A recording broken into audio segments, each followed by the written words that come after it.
Hello hi everyone అండి. మారుతి సాహితీ channel ప్రేక్షకులకు స్వాగతం సుస్వాగతం అండి. అంతా బాగున్నారా అండి? మేమంతా బాగున్నామండి.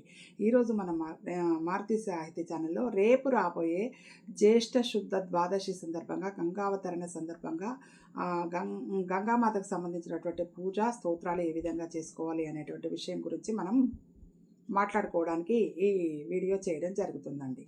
అయితే ఈ జ్యేష్ఠ శుద్ధ ద్వాదశి రోజున భగీరథుని యొక్క కఠోర తపస్సు వల్ల అమ్మవారు ప్రసన్నమై భూలోకంలో అవతరించినటువంటి ప్రత్యేకమైనటువంటి రోజు, గంగామాత అవతరించినటువంటి రోజు. అందుకే ఈ రోజును గంగా అవతరణగా మనం చెప్పుకుంటూ ఉంటాం.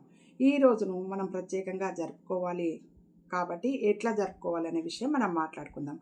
ఈ రోజున మనం కాశీలో ఉన్నట్టయితే దశాశ్వమేధ తీర్థంలో స్నానం చేసి గంగామాత పూజ చేసుకోవచ్చు. లేదు మనం అక్కడ లేము, వేరే చోట ఉన్నాం, మనకు సమీపంలో ఉన్నటువంటి మరి కాలువ కానీ నది కానీ బావి దగ్గర కానీ స్నానం చేసేసుకొని అమ్మవారికి గంగామాతకు సంబంధించినటువంటి 12 నామాలను చదువుకొని మరి మనం షోడశోపచార పూజ చేసుకోవచ్చు, స్తోత్రం చేసుకోవచ్చు.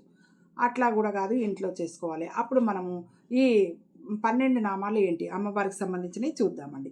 నందిని నళిని సీత మాలిని చ మహాపగ విష్ణు పాదాబ్జ సంభూత గంగా త్రిపదగామిని భాగీరథి భోగవతి జాహ్నవి త్రిదశేశ్వరి అనేటువంటి అమ్మవారి గంగామాతకు సంబంధించినటువంటి 12 నామాలను మనస్ఫూర్తిగా చదువుకుంటూ స్నానం ఆచరించి మరి కొత్త బట్టలు ధరించి, అవి లేకుంటే శుభ్రంగా ఉతికినటువంటి బట్టలనైనా కూడా మనం ధరించి ఒక కలశంలో తీర్థం తీసుకొని ఆ తీర్థాన్ని మనం అమ్మవారిని గంగామాతను ధ్యానం చేసుకొని షోడశోపచార పూర్తి చేసిన తర్వాత ఇంకో శ్లోకం చదువుకోవాల్సి ఉంటుంది.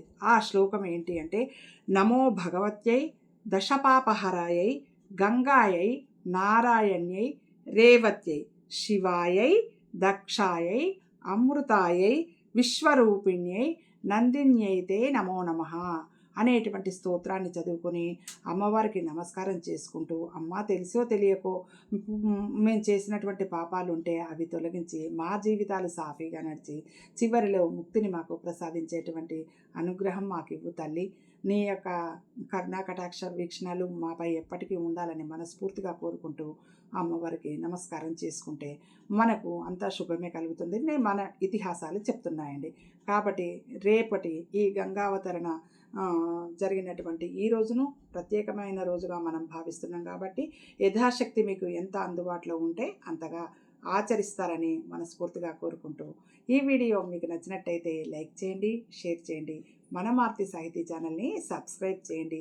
మీ లైక్లు, షేర్లు, కామెంట్లు మేము ఎప్పుడూ ఆశిస్తామండి. ఉంటానండి, మీ మారుతి సాహితీ ఛానల్.